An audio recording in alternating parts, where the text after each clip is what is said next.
Hi, welcome to the garden. Today we're going to look at our blackberries. We're also going to talk about when you can go ahead and take your tomatoes off. But I'm going to look at these cantaloupes. This cantaloupe right here is outside the fence, but it's hanging, and that should ripen just fine. It'll go ahead and take the weight for that. Let's take a look at this cantaloupe. I can see it's kind of orange. Now you just want to... Oh. Well, when they're ready to come off, that stem just pops. Well, let's go on in and take a look at these blackberries. Blackberries are perennials, except their canes are biennial. They have to put up new canes this year to put fruit on for next spring. So anything that fruited, they're going to die back already. And as long as the new canes have really nice growth on them, I wouldn't worry about them dying back, just prune those out. There are a couple diseases that blackberries will get. And mostly you want to just go ahead and prune all that dead out and remove it out of the garden. Don't put it in your compost pile. But orange rust is the worst, and it's a fungus. You definitely want to remove all the canes if you suspect any of that's going on in your garden. You can use a fungicide early in the spring to help. Now if your entire plant has that, unfortunately you're probably going to have to remove the whole thing. If you have to resort to removing your entire plant, one of the ways to fix the soil is you take some clear plastic like a painter sheet and you put that over that area. It's going to take 6 weeks in the warmer part of the year, but that will kill all the pathogens in that area and you'll be safe to plant there later. Now if you're not using a heavy mulch, an 888 fertilizer is recommended for blackberries. But if you're in a deep mulch garden, you don't have to worry about the fertilizer part of it. Now there's also a trick where we've got these new canes coming up. You pinch that off at the top and it'll force it to bush out. Once it bushes out, you're going to get more blackberries. So with these canes, the canes that have already produced fruit, and go ahead and clip those off. I'll break it in half so we can get it out of here. And then just remove it. We still have a couple pieces that are still bearing fruit, so I'm not going to take all of this out yet. I had pinched the top of this one off and it forced it to really branch out. So next year, and I'm going to go ahead and string this up into the trellis. But what I'm going to do right now is I'm going to pinch the end of some of these branches and they'll continue to branch out. Now if you want to propagate some of these, in the spring, when this is dormant and you're sure this is the new ones, go ahead and clip it off and remove a couple of the bottom little leaves. And right at those areas, you're going to get the roots. But go ahead and plant that directly into your soil, and it should root in 2 to 6 weeks. Everything that's already produced fruit, go ahead and clip out. Now, I did get a comment on tomatoes, but I want to take a look at that. Tomatoes. When do you pick them? Let's take a look. Now, up here, 6 feet high, we want to go ahead and make tomatoes. But the plant will slow down if it's got a bunch of fruit on its vine. Now this tomato is not going to gain any more nutrients or get any bigger. It's already started to turn color. So we're going to go ahead and remove that. That'll allow the plant to continue to put energy into the new growth. This one also. It depends on what folklore you hear. You know, they'll continue to get bigger. You know, you're going to stop the nutrients. No, that's as big as that tomato's ever going to get.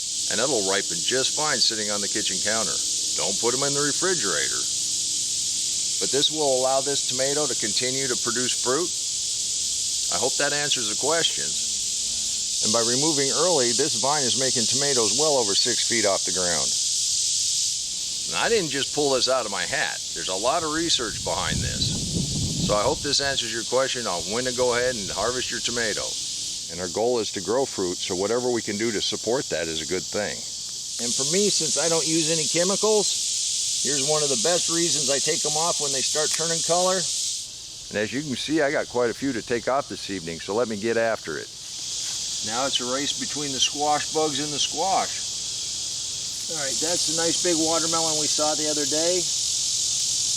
That one's doing fine, but check this out. Here's one. Here's one. Here's one. And then not to be outdone, we come across the garden and look what we got over here. In there, that's a good size. Right in there, another one right in here. And then we got the one hanging outside in the cradle. And our second little pumpkin is almost done. Hang on, I got to go around the fence. Oh my. Yeah. This is where I get in trouble.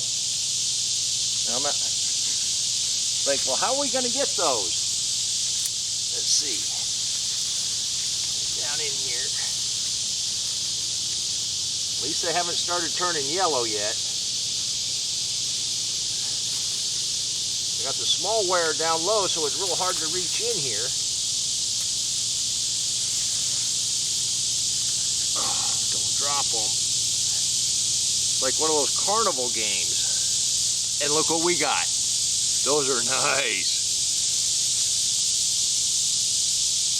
Now we got a few that are growing there that are on the outside that'll be easy enough to harvest. Well, strategy or no, we still have a couple nice zucchini plants out here.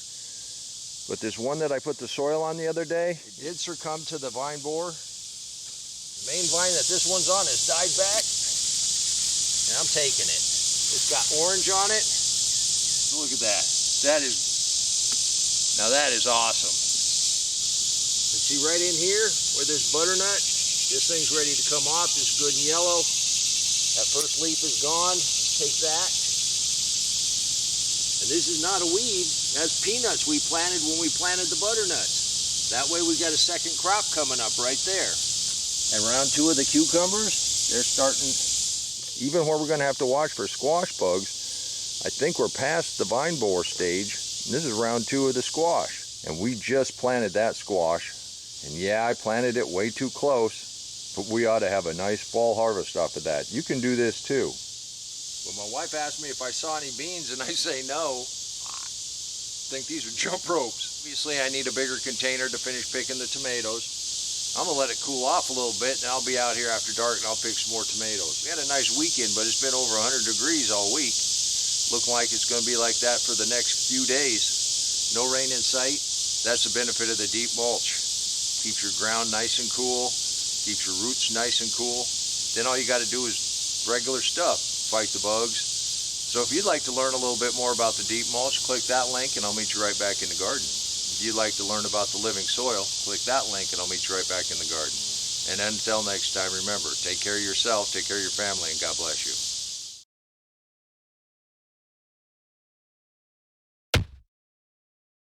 Come on, let's plant.